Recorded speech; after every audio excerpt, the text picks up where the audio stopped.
ദൈവ തിരുനാമത്തിന് മഹത്വമുണ്ടാവട്ടെ. Bible reading പ്രോഗ്രാമിൽ സംബന്ധിക്കുന്ന ഏവർക്കും കർത്തൃനാമത്തിൽ സ്നേഹവന്ദനം. ഉൽപ്പത്തി പുസ്തകം 39 അധ്യായമാണ് നമ്മളിന്ന് വായിക്കുന്നത്. 37 അധ്യായത്തിൽ ജോസഫിനെ കുറിച്ച് നമ്മൾ വായിച്ചു. ജോസഫിനെ സഹോദരന്മാർ മിസ്രൈമിലേക്ക് വിറ്റുകളഞ്ഞു കൊല്ലാൻ ശ്രമിച്ചു. ജോസഫ് വാസ്തവത്തിൽ ഒരു തെറ്റ് സഹോദരന്മാരോട് ചെയ്തില്ല, 2 അബദ്ധം ചെയ്തു. ഒന്ന്, താൻ കണ്ട സ്വപ്നം 2 സഹോദരന്മാരോട് താൻ പറഞ്ഞു. നമുക്കറിയാം, എവിടാണ് അസൂയയും വെറുപ്പും ഉടലെടുക്കുന്നത്? സമന്മാരുടെ ഇടയിലും സഹോദരന്മാരുടെ ഇടയിലുമാണ് അസൂയയും വെറുപ്പും ഉണ്ടാകുന്നത്. കായേൻ ഹാബേലിനോട് കോപിച്ച് നമുക്കറിയാം. അവൻ്റെ ആ വഴിപാടിൽ ദൈവം പ്രസാദിച്ചു എന്നുള്ള ഒറ്റ കാരണം കൊണ്ട് കായേൻ ഹാബേലിനോട് കോപിക്കുകയാണ്. യഹോവയായ ദൈവം 34:9 കായനോട് ചോദിക്കുന്നുണ്ട്, നിന്റെ അനുജനായ ഹാബേൽ എവിടെ? അപ്പോൾ അവനും ചോദിക്കുന്നത്, ഞാൻ എൻ്റെ അനുജൻ്റെ കാവൽക്കാരനോ എന്നാണ്. ജ്യേഷ്ഠനല്ലാതെ മറ്റാരാണ് അനുജൻ്റെ കാവൽക്കാരൻ? അപ്പം ദൈവത്തോട് പോലും മറുതലിക്കുവാൻ പാപം ചെയ്തു കഴിഞ്ഞപ്പോൾ ഇപ്പോൾ കായന് യാതൊരു മടിയുമില്ലാത്തൊരവസ്ഥയിലേക്ക് അവൻ അവിടെ വന്നെത്തുന്നുണ്ട്. ഇതുപോലെയാണ് അസൂയയും വെറുപ്പും വിദ്വേഷവും പകയും ഒക്കെ നമ്മളെ കീഴ്പ്പെടുത്തുമ്പോൾ ദൈവത്തോട് പോലും മറുതലിക്കുവാൻ നമുക്ക് മടിയില്ലാതാവും. അപ്പോൾ സഹോദരന്മാരുടെ ഇടയിലാണ് ഇത് കൂടുതൽ ഉണ്ടാവുക. അപ്പോൾ ജോസഫ് ഈ 2 സ്വപ്നം കണ്ടതിൻ്റെ വെളിച്ചത്തിലാണ് സഹോദരന്മാർ അവനെ വെറുത്തത്. മാത്രമല്ല, അപ്പൻ അവന് നല്ല ഒരു അങ്കി വാങ്ങിക്കൊടുത്തു എന്നുള്ള, മറ്റ് സഹോദരന്മാർ കൊടുക്കാത്ത രീതിയിൽ അപ്പൻ്റെ സ്നേഹം അവന് ലഭിക്കുന്നു എന്നുള്ള ആ അസൂയയിൽ നിന്നാണ് അവനുള്ള വെറുപ്പുണ്ടായത്. ജോസഫ് സഹോദരന്മാരെ ദ്രോഹിക്കുകയോ അവർക്കെതിരായിട്ട് വല്ലതും ആലോചിക്കുകയോ പ്രവർത്തിക്കുകയോ ഒന്നും ചെയ്തിട്ടില്ലല്ലോ. പക്ഷേ ജോസഫിനെ, അങ്ങനെയുള്ള ആ സഹോദരന്മാർ ജോസഫിനെ വിറ്റുകളഞ്ഞ കാര്യം നമുക്കറിയാം. ഇതിനിടയ്ക്ക് 38 അധ്യായത്തിൽ നമ്മൾ കണ്ടു യഹൂദായുടെ ഒരു പാപകരമായ പ്രവർത്തനങ്ങളും, അല്ലെങ്കിൽ അവനാ നീതി കൊടുക്കാത്തതുകൊണ്ട് തൻ്റെ മരുമകളായ താമാർ അപ്രകാരം പ്രവർത്തിക്കേണ്ടി വന്നത് കഴിഞ്ഞ ദിവസം നമ്മൾ കണ്ടു. ഇനി വീണ്ടും 39 അധ്യായത്തിൽ ജോസഫിൻ്റെ ജീവിതത്തിലേക്ക് ആണ് നമ്മൾ ഇനി പ്രവേശിക്കുക. അന്ന് ആ ഇസ്മായേലിൽ അവനെ വാങ്ങിക്കൊണ്ടുപോയി, സഹോദരന്മാരിന് വിലയ്ക്ക് വാങ്ങിക്കൊണ്ടുപോയി അവനെ വിറ്റത് ഈജിപ്തിൽ കൊണ്ടുപോയിട്ട് അവിടെ ഫറവോ രാജാവിൻ്റെ ഒരു ഉദ്യോഗസ്ഥനും കാവൽപ്പടയുടെ നായകനുമായ പൊത്തിഫേർ എന്ന് പറയുന്ന മനുഷ്യൻ ജോസഫിനെ അടിമയായി വിലയ്ക്ക് വാങ്ങി. ജോസഫിനെ അങ്ങനെ അടിമയായി വിലയ്ക്ക് വാങ്ങിയെങ്കിലും അതിൻ്റെ 2 വാക്യത്തിൽ നമ്മൾ വായിക്കുന്നതാണ്, കർത്താവ് ജോസഫിൻ്റെ കൂടെ ഉണ്ടായിരുന്നുവെന്നാണ്. ഒരു ദൈവ പൈതൽ ഏതെല്ലാം പ്രതിസന്ധി ഘട്ടങ്ങളിലൂടെ കടന്നു പോകുമ്പോഴും ആ വ്യക്തിക്ക് ലഭിക്കുന്ന ഭാഗ്യം ദൈവം കൂടെ ഉണ്ട് എന്നുള്ളതാണ്. അപ്പോൾ ദൈവം കൂടെ ഉണ്ടെങ്കിൽ ഏത് പ്രതിസന്ധി ഘട്ടങ്ങളിലൂടെ കടന്നുപോയാലും നമുക്കതിനെയൊക്കെ അനുഗ്രഹമാക്കി മാറ്റാൻ സാധിക്കുമെന്നുള്ളതാണ്. അതാണ് റോമർ 8:28 വാക്യം. കഷ്ടത അനുഭവിക്കുന്ന, നന്മ ചെയ്തിട്ട് തിന്മ പ്രതിഫലമായി അനുഭവിക്കുന്ന വിശ്വാസികൾക്ക് ഏറ്റവും ആശ്വാസം നൽകുന്നതായ ഒരു വാക്യമാണത്. അവിടെ ഇപ്രകാരം നമ്മൾ വായിക്കുന്നു, ദൈവത്തെ സ്നേഹിക്കുന്നവർക്ക്, അവിടുത്തെ പദ്ധതി അനുസരിച്ച് വിളിക്കപ്പെട്ടവർക്ക് അവിടുന്ന് സകലവും നന്മയ്ക്കായി പരിണമിപ്പിക്കുന്നുവെന്ന് നമുക്കറിയാമല്ലോ. എല്ലാം നന്മയ്ക്കായി അവർക്ക് കൂടി വ്യാപരിക്കുമെന്നുള്ളതാണ്. ഇവിടെ അതാണ് ജോസഫിൻ്റെ ജീവിതത്തിലെ ഭാഗ്യം. പ്രതിസന്ധി ഘട്ടങ്ങളിലൂടെയും നിരാശയിലൂടെയും ദുഃഖത്തിലൂടെയൊക്കെ ജോസഫിന് കടന്നു പോകേണ്ടി വരുന്നുണ്ട്. പക്ഷെ ദൈവം ജോസഫിൻ്റെ കൂടെ ഉണ്ട് എന്നുള്ളതാണ് ജോസഫിൻ്റെ ഏറ്റവും വലിയ ഭാഗ്യം. ഇനി പൊത്തിഫേറിൻ്റെ ഭവനത്തിൽ ചെന്നപ്പോൾ എന്താ അവിടെ സംഭവിക്കുക? ജോസഫ് ആ ഭവനത്തിൽ ചെന്നതോടുകൂടി ആ ഭവനം അനുഗ്രഹിക്കപ്പെടുകയാണ്. അതാണ്, ദൈവം നമ്മളോടുകൂടെ ഉണ്ടെങ്കിൽ നമ്മൾ തന്നെ ഒരു അനുഗ്രഹമായി ഭവിക്കും. നമ്മൾ എവിടെ ചെന്നാലും അവിടെയെല്ലാം നമുക്കൊരു അനുഗ്രഹമായി ഭവിക്കാൻ സാധിക്കും. ദൈവം കൂടെ ഇല്ലാത്തപ്പോഴാണ് നമുക്ക് ഒരു അനുഗ്രഹമാകാൻ പറ്റാതെ പോകുന്നത്. ഒരു വിശ്വാസി എപ്പോഴും ചിന്തിക്കേണ്ട കാര്യം ഇതാണ്, ദൈവത്തോടൊപ്പം ആയിരിക്കുക എന്നുള്ളതാണ്. അപ്പോൾ അവിടെ ചെന്നപ്പോൾ പൊത്തിഫേർ ജോസഫിനെ തൻ്റെ ഗ്രഹവിചാരകനാക്കുകയാണ്. കാരണം ജോസഫ് മുഖാന്തരം പൊത്തിപ്പേറിന് ഏറെ അനുഗ്രഹം, ജോസഫ് ആ ഭവനത്തിൽ ചെന്നതിന് ശേഷം ധാരാളം അനുഗ്രഹം അദ്ദേഹത്തിന് അവിടെ ലഭിക്കുകയാണ്. അതുകൊണ്ട് അദ്ദേഹം ജോസഫിനെ വളരെയേറെ സ്നേഹിക്കുകയും അതോടൊപ്പം വളരെയേറെ വിശ്വസിക്കുകയും ചെയ്യുകയാണ്.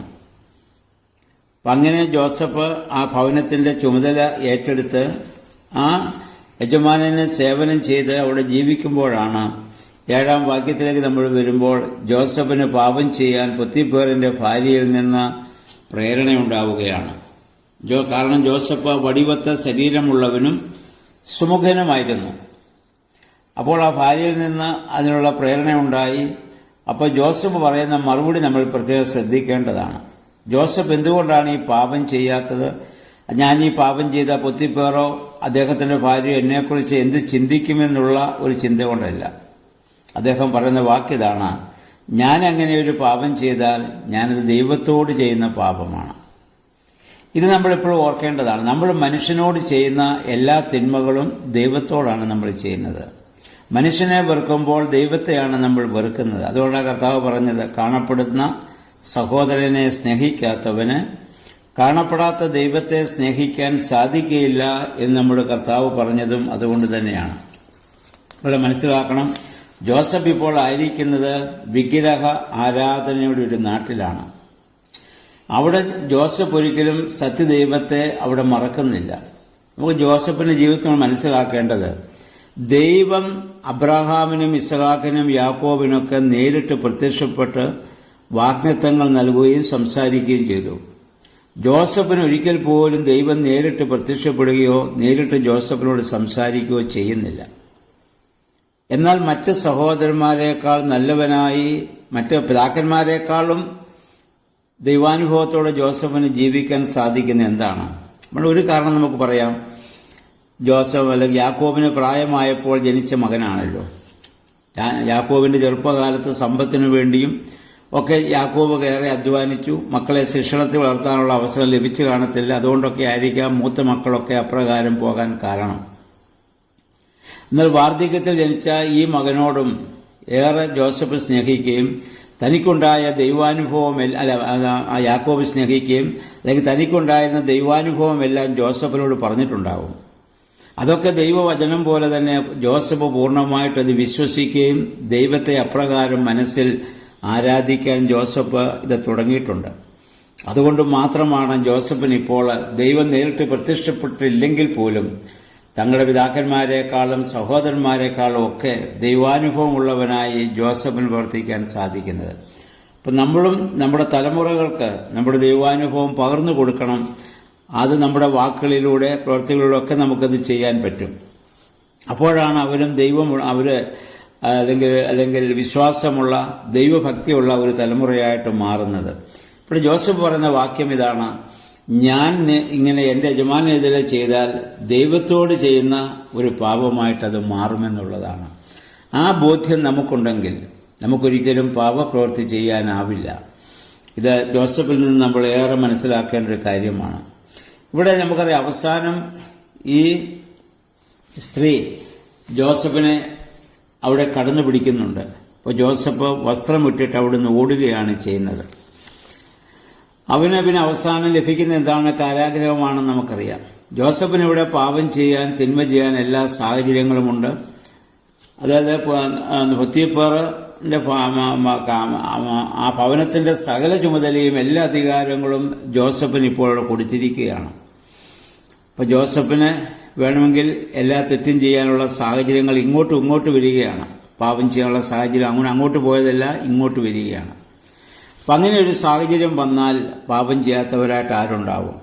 അതാണ് നമ്മൾ ഇതിനു മുമ്പ് യോബിനെ കുറിച്ച് നോഹയെക്കുറിച്ച് ചിന്തിച്ചപ്പോൾ ഞാൻ അന്ന് പറഞ്ഞതാണ്. ആരാണ് നമുക്ക് നീതിമാനെന്ന് പറയാൻ സാധിക്കുക? പാപം ചെയ്യാൻ അവസരമുണ്ടെങ്കിലും ചെയ്യാത്തവൻ, തിന്മ ചെയ്യാൻ അവസരമുണ്ടെങ്കിലും ചെയ്യാത്തവൻ, പ്രതികാരം ചെയ്യാൻ അവസരമുണ്ടെങ്കിലും ചെയ്യാത്തവൻ, അങ്ങനെയുള്ള മനുഷ്യരെക്കുറിച്ച് മാത്രമേ നമുക്ക് നീതിമാനെന്ന് പറയാൻ സാധിക്കുകയുള്ളൂ. അവസരം ലഭിക്കാത്തതുകൊണ്ട് പാപം ചെയ്തില്ല എന്ന് വിചാരിച്ച് ആരും നീതിമാന്മാരോ നീതിമതികളോ ആകുന്നില്ല എന്ന കാര്യം നമ്മൾ പ്രത്യേകം ഓർത്തിരിക്കേണ്ടതാണ്. അവസരം ലഭിച്ചാലും പാപം ചെയ്യാതിരിക്കുക. അങ്ങനെ പാപം ചെയ്യാതിരിക്കണമെങ്കിൽ നമ്മൾ ദൈവത്തോടൊപ്പമായിരിക്കുന്ന, ദൈവം നമ്മോടൊപ്പമായിരിക്കുന്ന ഒരു അവസ്ഥ നമ്മുടെ ജീവിതത്തിലുണ്ടായെങ്കിൽ മാത്രമേ അതിനെ നമുക്ക് അതിജീവിക്കുവാനായിട്ട് നമുക്ക് സാധിക്കുകയുള്ളൂ. രണ്ടാമത് നമ്മൾ മനസ്സിലാക്കേണ്ട മറ്റൊരു കാര്യം, ഒരു വിവാഹ ബന്ധത്തിൻ്റെ അതിൻ്റെ പവിത്രത എത്ര വലുതാണെന്ന് ജോസഫിന് നല്ല നിശ്ചയമാണ്. അദ്ദേഹം ഇപ്പോൾ വിവാഹമൊന്നും കഴിച്ചിട്ടില്ല എങ്കിൽ പോലും ദാമ്പത്യ ബന്ധത്തിൻ്റെ പവിത്രത എത്ര വലുതാണെന്ന് ജോസഫിന് നല്ല നിശ്ചയമുണ്ട്. അതുകൊണ്ടാണ് പൊത്തിഫേറിൻ്റെ ദാമ്പത്യ ജീവിതത്തിൽ താൻ കയറി അവിടെ ഒരു പാപം ചെയ്യുവാൻ അദ്ദേഹം ഒരിക്കലും ശ്രമിക്കാത്തത് അതുകൊണ്ട് തന്നെയാണ്.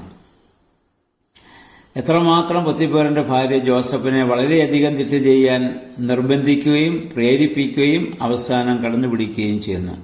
നമ്മൾ വായിക്കുന്നത് ജോസഫ് വസ്ത്രം കളഞ്ഞിട്ട് ഓടിക്കളഞ്ഞുവെന്നാണ്.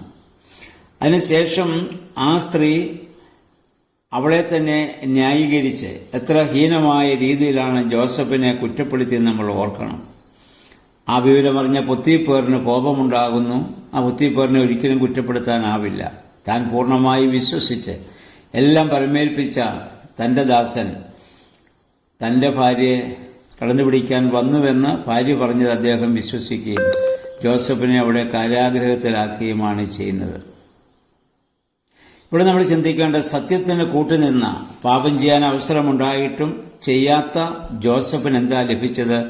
കാരാഗൃഹമാണ്. അപ്പം നമുക്ക് വേണമെങ്കിൽ ചിന്തിക്കാം, അതാണ് പ്രതിഫലമെങ്കിൽ പിന്നെ എന്തിനാണ് നമ്മൾ നന്മകൾ ചെയ്യുന്നത്?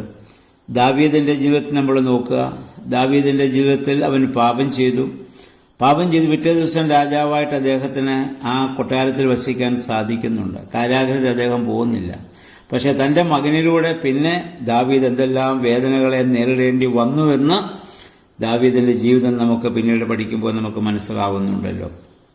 അപ്പോൾ അതോട് കർത്താവ് പറഞ്ഞ ഒരു കാര്യം ഓർക്കുക. തന്നെ മഹത്തായ ഗിരിപ്രഭാഷണം മത്തായി 5:10 നമ്മുടെ കർത്താവ് പറഞ്ഞു, നന്മ ചെയ്തിട്ട് തിന്മ പ്രതിഫലമായി അനുഭവിക്കുമ്പോൾ നിങ്ങൾ സന്തോഷിപ്പിൻ, നിങ്ങളുടെ പ്രതിഫലം സ്വർഗത്തിൽ വർദ്ധിച്ചിരിക്കുന്നു. നന്മ ചെയ്തിട്ട് തിന്മ അനുഭവിക്കുമ്പോൾ തന്നെ അവിടെ പ്രതിഫലമായി, നമ്മൾ ഇത് നന്മ ചെയ്യുമ്പോൾ തന്നെ സ്വർഗത്തിൽ പ്രതിഫലമായി, നാം നന്മയ്ക്ക് പകരം തിന്മ അനുഭവിക്കേണ്ടി വരുമ്പോൾ ആ സ്വർഗത്തിലുള്ള പ്രതിഫലം ഇരട്ടിയായിട്ട് അവിടെ വർദ്ധിക്കുകയാണ് ചെയ്യുന്നത്. 73-ാം സങ്കീർത്തനം നമ്മൾ വായിക്കുമ്പോൾ ആസാഫ് എന്ന് പറയുന്ന സങ്കീർത്തനക്കാരൻ്റെ വലിയ വിലാപം കാണാം. അദ്ദേഹം പറയുന്ന, ദുഷ്ടന്മാർക്ക് ഒരു കുഴപ്പവുമില്ല, അവർ തടിച്ചുരുണ്ടിരിക്കുന്നു, അവരുടെ കണ്ണ് പുഷ്ടി കൊണ്ട് ഉന്തി നിൽക്കുന്നു, അവർ ദൈനംദിനം സമ്പത്ത് വർദ്ധിപ്പിക്കുന്നു, രോഗങ്ങളാലോ കഷ്ടതകളാലോ അവരാരും ബാധിക്കപ്പെടുന്നില്ല. അപ്പം ഞാൻ കുറ്റമില്ലായ്മയിൽ എൻ്റെ കൈകളെ കഴുകിയതും പാപം ചെയ്യാതിരുന്നതും വ്യർത്ഥമാണോ എന്നൊക്കെ പറഞ്ഞൊരു വിലാപം ആ സങ്കീർത്തന ആദ്യ ഭാഗത്ത് നമുക്ക് കാണാം. പക്ഷെ അവസാന ഭാഗത്തേക്ക് വരുമ്പോൾ ആസാഫ് ഒരു സത്യം മനസ്സിലാക്കുന്നു. നീ അവരെ നിശ്ചയമായി വഴുവഴുപ്പിൽ അവരെ നിർത്തിയിരിക്കുകയാണ്. ഞാൻ പിന്നെ അതിലെ പോയി അവരെ ഞാൻ കണ്ടില്ല, എന്നാൽ നീ എൻ്റെ വലം കൈക്ക് പിടിച്ചിരിക്കുന്നു. യഹോവ എൻ്റെ വലം കൈക്ക് പിടിക്കും. ഞാൻ യഹോവയുടെ കൈയെ പിടിച്ചെന്നല്ല. നമ്മൾ പിടിച്ചാൽ കാല് തെന്നുമ്പോൾ വീണു പോകാൻ സാധ്യതയാണ്. എന്നാൽ ദൈവം നമ്മുടെ കരങ്ങളിൽ പിടിക്കുന്ന അനുഭവം നമുക്കുണ്ടാകണം. അതാണ് പാപം ചെയ്യാൻ അവസരമുണ്ടായാലും ചെയ്യാത്ത മനുഷ്യൻ്റെ ഭാഗ്യം. അതാണ് 21-ാം വാക്യത്തിൽ നമ്മൾ വായിക്കുന്നത്. 2-ാം വാക്യത്തിൽ വായിച്ച പോലെ തന്നെ ജോസഫ് കാരാഗൃഹത്തിൽ അടയ്ക്കപ്പെടുകയാണ്. അടയ്ക്കപ്പെട്ട തൊട്ടടുത്ത വാക്യം എന്താണ്? ദൈവം ജോസഫിനോടുകൂടെ ഇരുന്നു എന്നാണ്. ജോസഫ് കാരാഗൃഹത്തിൽ അടയ്ക്കപ്പെട്ടു എന്നതിന് തൊട്ടടുത്ത വാക്യം ദൈവം ജോസഫിൻ്റെ കൂടെ ഇരുന്നു. നമുക്കറിയാം, ജോസഫ് കാരാഗൃഹത്തിലേക്ക് പോയപ്പോൾ കണ്ടവരൊക്കെ പറഞ്ഞു കാണും അവൻ്റെ ജീവിതം അവസാനിച്ചുവെന്ന്. പക്ഷെ വാസ്തവത്തിൽ ജോസഫിൻ്റെ ജീവിതം ആരംഭിക്കുന്നത് കാരാഗൃഹത്തിൽ നിന്നാണ്. കാരാഗൃഹത്തിൻ്റെ ദണ്ഡനവും കാരാഗൃഹത്തിൻ്റെ അന്ധകാരവും കാരാഗൃഹത്തിൻ്റെ പട്ടിണിയും കാരാഗൃഹത്തിൻ്റെതായ പ്രതിസന്ധി ഘട്ടങ്ങളൊക്കെ ജോസഫിന് അനുഭവിക്കണം. ആ കാലങ്ങളിലെ കാരാഗൃഹവാസം വളരെ ബുദ്ധിമുട്ടുള്ള കാര്യവുമായിരുന്നു. അവിടെ എലിയും പാറ്റായും പഴുതായും വേണ്ട എല്ലാ പ്രാണികളുമുണ്ട്. ആവശ്യത്തിന് ഭക്ഷണമില്ല, അന്ധകാരം, ഷെയർ ചെയ്യാനാരുമില്ല. അങ്ങനെ ഒരുപാട് പ്രശ്നങ്ങളുണ്ട്. പക്ഷെ അതൊക്കെ അനുഭവിക്കുമ്പോഴും ജോസഫ് ഭാഗ്യവാനാണ്. ദൈവം ജോസഫിൻ്റെ കൂടെ ഇരുന്നു. ജോസഫ് കിടക്കുന്നു, ദൈവം അടുത്ത് വന്നിരിക്കുന്നു. അതാണ് ദൈവരാജ്യം. ദൈവം കൂടെയുള്ള അനുഭവമാണ് ദൈവരാജ്യം. അവിടെ നിന്നാണ് സ്വപ്നം വ്യാഖ്യാനിക്കാനുള്ള കഴിവൊക്കെ ജോസഫിന് ഇനി ലഭിക്കുന്നതും. ഫറവോന്റെ സന്നിധിയിൽ ജോസഫിന് ഒരു പ്രധാനമന്ത്രിയായി മാറാൻ പോകുകയാണ്. പ്രിയമുള്ളവരെ, നമ്മളും പാപം ചെയ്യാൻ അവസരമുള്ളപ്പോൾ, പ്രതികാരം ചെയ്യാൻ അവസരമുള്ളപ്പോൾ ചെയ്യാതിരിക്കുക. പുതിയ നിയമത്തിലെ ജോസഫ് പിതാവും അതായിരുന്നല്ലോ. ഏത് കാരണം ചൊല്ലിയും പുരുഷന് ഭാര്യയെ പിരിച്ചുവിടുവാൻ ന്യായമുണ്ട് എന്നുള്ള ന്യായപ്രമാണ നിയമം നിലനിൽക്കുന്ന ആ കാലഘട്ടത്തിലാണ് മറിയാമിന് ലോകോപവാദം വരാതിരിക്കാൻ വേണ്ടി മറിയമിനെ അല്ലെങ്കിൽ രഹസ്യമായിട്ട് ഉപേക്ഷിക്കാൻ ജോസഫ് തീരുമാനിച്ചു നമ്മൾ വായിക്കുന്നത്. അവൻ നീതിമാനാകൊണ്ട്. പക്ഷേ അവർക്ക് ലോകവാദം വരാതിരിക്കാൻ എന്ത് ചെയ്യാൻ പറ്റുമെന്ന് ജോസഫ് പിതാവും അവിടെ ചിന്തിക്കുകയാണ്. ആ ജോസഫിന്റെ പിതാവിൻ്റെ വീട്ടിലാണ് രാത്രിയിൽ മാലാഖ വന്നതും മാലാഖ സംസാരിക്കുന്നതും. അപ്പം അതുകൊണ്ട് ഒരു വിശ്വാസിയുടെ ജീവിതത്തിലുണ്ടാകുന്ന എല്ലാ പ്രതിസന്ധി ഘട്ടങ്ങളെയും ദൈവത്തിന് പ്രവർത്തിക്കാനുള്ള അവസരമായി നമ്മൾ കാണണം. ഇതോട് ചേർന്ന് എബ്രായ ലേഖനം 12-ാം അധ്യായത്തിൻ്റെ 5 മുതൽ വായിക്കുക. ഇവിടെ പൗലോസ്ലീഹ പറഞ്ഞു, ദൈവത്തിൻ്റെ ശിക്ഷ നിരസിക്കരുത്. ബാലശിക്ഷ കൂടാതെ ഇരിക്കുന്നുവെങ്കിൽ നിങ്ങൾ മക്കളെല്ലാം നിങ്ങൾ ജാരസന്തതികളാണ്. ഒരു അപ്പൻ സ്നേഹിക്കുന്ന ഏതു മകനെയും അപ്പൻ ശിക്ഷിക്കുന്നുണ്ട്, അപ്പൻ തല്ലുന്നുണ്ട്. മകൻ അത് നശിക്കാനില്ല. ആ അപ്പൻ്റെ സ്നേഹത്തിൻ്റെ ഒരു പ്രകടനമാണത്. അപ്പോൾ ഇതുപോലെ വിശ്വാസിയുടെ ജീവിതത്തിലുണ്ടാകുന്ന എല്ലാ പ്രതിസന്ധി ഘട്ടങ്ങളിലും ദൈവത്തിൽ പ്രവർത്തിക്കാനുള്ള ഒരവസരമായി നമ്മളതിനെ കാണേണ്ടതാണ്. നമുക്കറിയാം, സാത്താൻ്റെ കയ്യിലെ ഏറ്റവും വലിയ ഒരു ആയുധമാണ് നിരാശ എന്ന് പറയുന്നത്. ജോസഫ് ഇവിടെ ഒരിക്കലും നിരാശപ്പെടുന്നില്ല. കാരാഗ്രഹത്തിൽ ചെന്നപ്പോഴും കാരാഗ്രഹ പ്രമാണി അവനോട് അവിടെ ദയവ് തോന്നുകയാണ്. കാരാഗ്രഹത്തിൻ്റെ കാര്യസ്ഥനാക്കി അവനെ മാറ്റുകയാണ്, അവൻ്റെ സൂപ്പർവൈസറാവുകയാണ്. അപ്പോൾ അതാണ് ഒരു ദൈവബദൽ. എവിടെ ചെന്നാലും ദൈവം അല്ലെങ്കിൽ ലോകം നമ്മുടെ മുൻഭാഗ വാതിലടിച്ചാലും ദൈവം അത്ഭുതകരമായ വഴിയും വാതിലും നമുക്ക് വേണ്ടി തുറന്നു തരും.